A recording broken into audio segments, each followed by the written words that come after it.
So we got a couple more episodes of Cyberpunk before the season finale.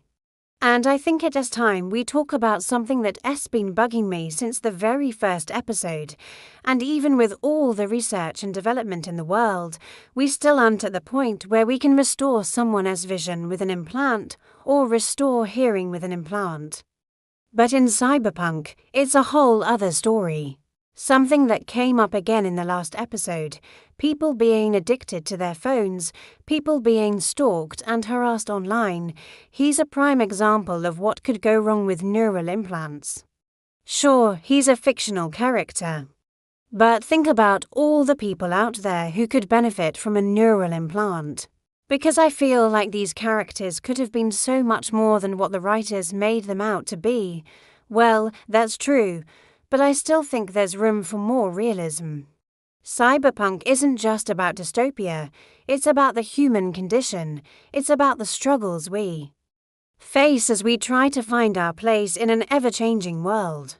They could have been complex, well-developed individuals who struggle with the consequences of their actions. Instead, we got a bunch of tropes that we've seen in other cyberpunk stories. People who can't afford one, people who don't know the risks involved. Johnny's story really drives home the idea that not everyone can handle that kind of technology, that it should be treated with respect and caution. People losing their jobs because of what they posted online. Now imagine a world where everything you did online was controlled by a massive corporation. A corporation that could turn you into a vegetable with the push of a button. I think that's something worth exploring in this story. Despite the fact that they pose a huge risk to the user, physically and mentally. But I still think there's a missed opportunity here to explore the ethics of such invasive technology. His story is a great example of how neural implants can be used to help people, but it also shows the dark side of things. He became addicted to the implant and lost control of his own body. It turned him into a shell of his former self. Don't get me wrong, I love that we have so many characters with implants. I hope you all enjoyed it. I know it's a little different from my usual content, but I'm really passionate about this show and I couldn't help myself. Anyway, let me know what you all think in the comments below. And as always, thank you all so much for watching, and I'll see you in the next one. I love the way the implants affect their personalities and their outlook on life. I just wish there were more serious consequences for using them. In the last episode, we saw someone get lobotomized via their implant. Yet it is still used by a lot of people because it gives them some sort of advantage over others. But in those stories, there's always a consequence to using this tech.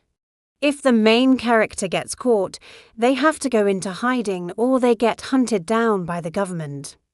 Or maybe the technology has a negative effect on their body or their mind. But in Cyberpunk, it seems like there's no consequence for using an implant, which doesn't really make sense. That was actually pretty scary. And while I am glad that we got to see a somewhat realistic depiction of what getting lobotomized is like, it really makes you wonder how something like that could be legal. Which is the ethics of neural implants in our world. There are strict regulations around things like pacemakers and defibrillators because messing with the heart can be dangerous. In the Cyberpunk universe, neural implants are basically legalized in most of Night City. Sure, it's fiction and it's a dystopian future where corporations have more power than governments. We've seen a lot of shows and movies where technology like this is illegal. Think about all the problems we have with social media and the internet in our world today. Like take Johnny Silverhand, for example. And let's not forget about Alt Cunningham, the disabled veteran we met in the first episode. I think the reason why I am bothered by this is now, I know some of you might say, come on. It's a cyberpunk story, of course it's supposed to be dystopian, so yeah. That's my rant for the day.